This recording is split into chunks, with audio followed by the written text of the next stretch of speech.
So the Keepers of the Rock, for centuries, the Keepers of the Rock, which is the world's oldest secret society, has protected the earth from ancient evil and careless humans. And their abilities are basically abilities are gifted them from the Earth's elements. So we have rocks, minerals, and geological phenomena like volcanoes. And so their whole job is to protect the Earth, the Earth itself. And they walked amongst us and sort of gently prod humanity towards balance, sort of keeping the world in balance. But there's this rising evil that's coming back, the Debili. And the Debili was thought to be diminished, but now they're set on worldwide domination. So it is up to the keepers, who are the heroes of the story, to train the next generation of students to be able to help them keep the earth safe and going well. And these new students and their abilities will help determine whether the earth is healed or whether it's dominated. So what does that mean?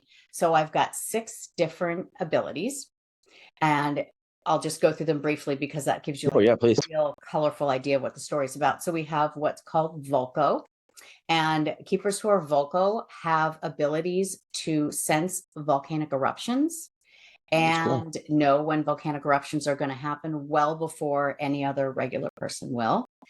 And a Vulko might, as they grow up, their goal may be to help humanity figure out ways to determine when volcanoes are happening faster. And they can also manipulate lava, and they'll use that to counteract the Debili. So if they have to fight the Debili, they can use their enhancements, their abilities around volcanoes. We also have Tectos, and Tectos are able to sense vibrations in the earth. So they know when an earthquake is going to happen thousands of miles away. And they also want to be able to help humanity figure out better ways to detect earthquakes. And so people can get out and save themselves and their families and so forth. But they also can create some kind of earthquakes if they need to do that to protect against the Debili.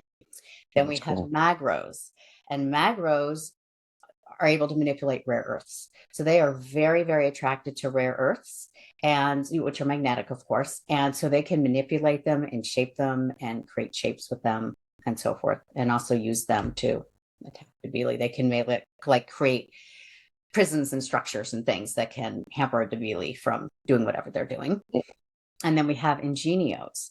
Ingenios are kind of like the engineers of the group. And they can look at crystals, and crystals are piezoelectric, which means that they have a vibration that's a constant vibration, which is why we use them in all sorts of, as lasers and all sorts of other cool ways today in science. And so they actually use them. They can create lasers with them and use them that's cool. to kind of counteract the Debili.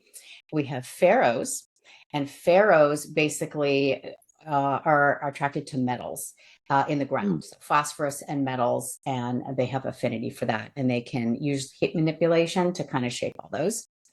And then resogems basically can take gems, minerals, crystals, and they sense if there's negative energy in them.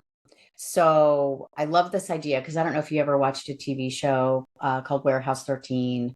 Oh, I love that show. Yeah, love that show. Or Supernatural, or even in so all those supernatural stories, the idea that there might be these evil gems or minerals that are dangerous to be in society, and you have to get them out of society.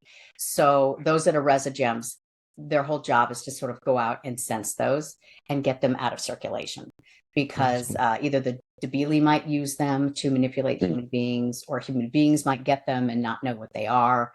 And then it sort of really affects them emotionally, and they'll start to become very angry and very emotional and can wind up hurting people and killing people. So we need to get those out of society.